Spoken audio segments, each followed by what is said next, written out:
सबसे ज्यादा आनंद शंकर जी से पूछा जाए कौन से दिन आता है तो शिव जी कहेंगे मुझे हर तीज बड़ी पसंद है। शिव जी से पूछा वो क्यों? पार्वती जी ने जो तप करा था, साधना करी थी, उपास करा था, व्रत करा था, पार्वती जी ने ऐसा व्रत करा, ऐसा तप करा, ऐसी साधना करी, उस व्रत से मैं बड़ा प्रसन्न हूं। सबसे ज्यादा प्रसन्न मेरे शंकर तीज के दिन होते हैं, सबसे ज्यादा प्रसन्न।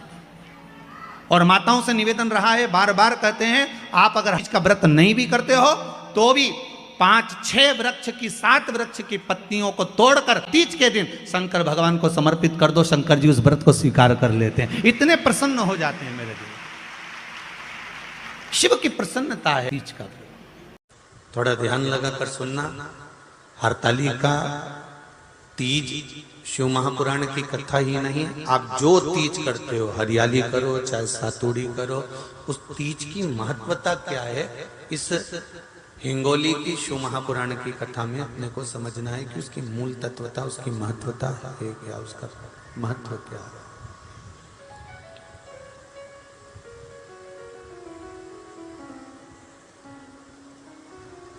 भगवान ब्रह्मा, भगवान विष्णु और भगवान शिव, इन तीनों की जो अर्धांगिनियां, ब्रह्माणी, लक्ष्मी और पार्वती, इन तीनों ने तप कर कर, साधना कर कर ब्रह्मदेव को, भगवान विष्णु को और भगवान शंकर को प्राप्त किया।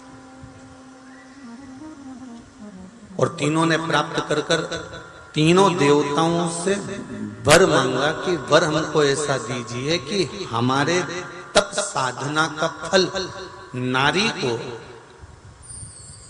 तीज के दिन प्राप्त हो जाए। अब देखिए जरा, एक ही व्रत से, एक ही उपवास से उसको संपूर्ण तप साधना का फल प्राप्त हो रहा है, संपूर्ण तप साधना का फल उसको मिल रहा है। मात्र एक व्रत से, केवल एक व्रत कर रहे हैं और संपूर्ण तप साधना का फल उसको प्राप्त हो रहा है। ऐसा कोई व्रत, ऐसी कोई साधना, ऐसा कोई शंभो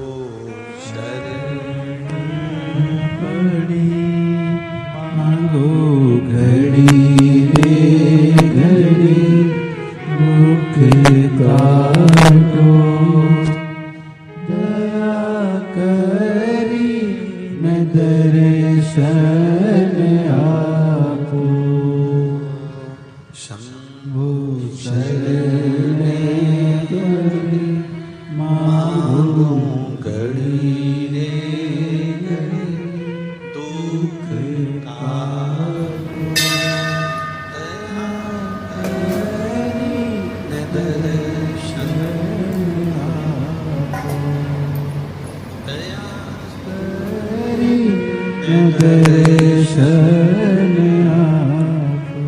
तो ब्रह्माणी ने ब्रह्मदेव से मांगा, लक्ष्मी जी ने भगवान विष्णु से मांगा, पार्वती जी ने भगवान शिव से मांगा कि ऐसा वर दे दीजिए जिस वर से एक ही व्रत करने से संपूर्ण फल की प्राप्ति हो जाए, संपूर्ण फल मिल जाए। ऐसा एक व्रत का फल दे दीजिए, मात्र एक व्रत का। अब देखिए, हरियाली तीज करने वाली माताएं थोड़ा ध्यान से सुनना।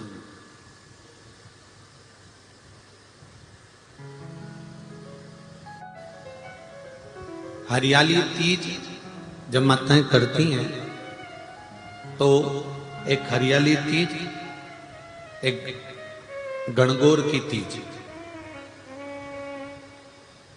ये दो तीज के व्रत ऐसे होते हैं जिसमें जब माताएं करती हैं तो उस समय पर उमा,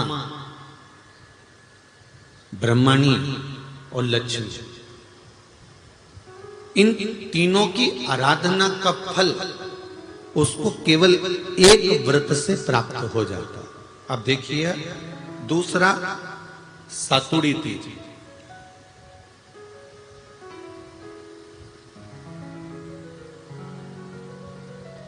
इसमें उमा और महेश्वर, उमा और महेश, ब्रह्माणी और लक्ष्मी, इन चार के व्रत तप का फल एक साथ सातुड़ी तीज के दिन प्राप्त हो जाता। अब एक आती है हरतालिका तीज।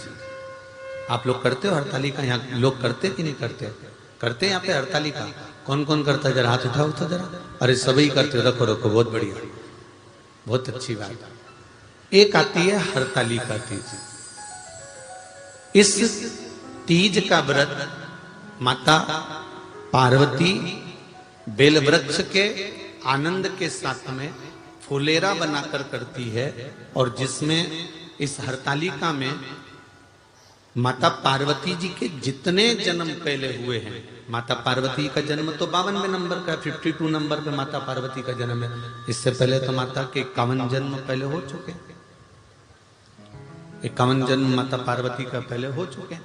तो वो जितने जन्म माता पार्वती पूर्व में ले चुकी हैं, ब्रह्माणी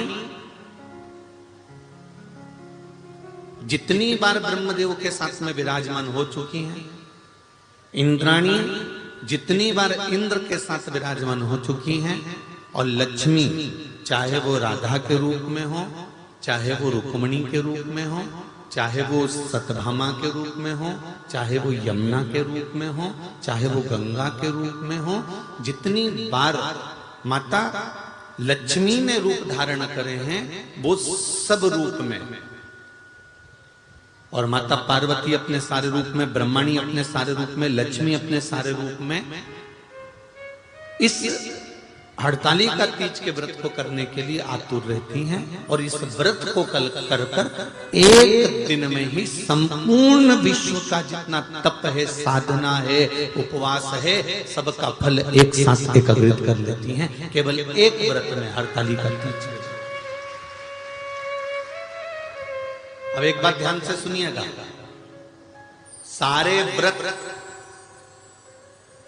आपका अगर स्वास्थ्य खराब हो गया तो आप व्रत छोड़ सकते हो। जितने भी व्रत आप लोग कर रहे हैं पूर्व के, सोमवार, मंगलवार, एकादशी, छठ, पंचमी, चतुर्थी, अगर आपका स्वास्थ्य खराब है तो आप उस व्रत को छोड़ सकते हो, सारे व्रत को छोड़ सकते हो।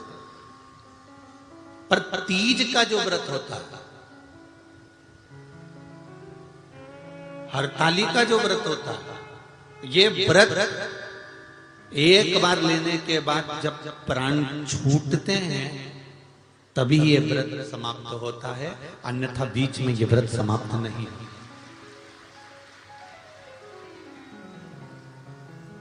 ये व्रत समाप्त होता ही नहीं। अगर शरीर से नहीं बनता कि अब हमारी अवस्था हो गई, अब शरीर से नहीं बन रहा है, तो भले एक पहर की पूजन कर कर, एक पहर का नियम धारण कर कर, एक पहर का स्मरण कर कर, एक पहर का पूजन कर धारण करो, और उसके बाद में भले आप थोड़ा सा जो भी आपको लेना है वो कर लो, पर इस व्रत को करना ही पड़ता है। इस व्रत का नियम ही यही है। इस व्रत पार्वती मैं तुम्हें प्राप्त हुआ हूं, यह हरतालिका तीज के व्रत का फल है। शिव जी कहते हैं, पार्वती जो नारी हरतालिका तीज के व्रत का स्मरण करती है, फुलेरा जो बांधा जाता है उसमें 5 माला से ज्यादा माला लटकना चाहिए, 5 से कम नहीं। कितनी?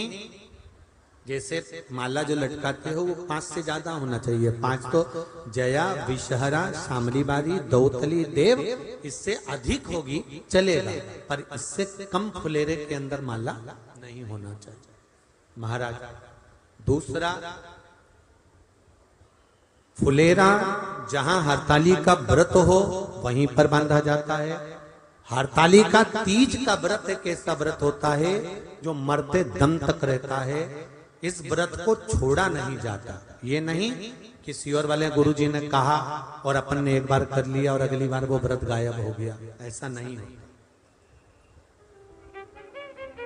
हरतालिका तीज अखंड सौभाग्य के लिए, वंश वृद्धि के लिए, कार्य सिद्धि के लिए, और कुंवारी कन्याएं उत्तम वर प्राप्ति के लिए, आनंद सुख के लिए करती हैं।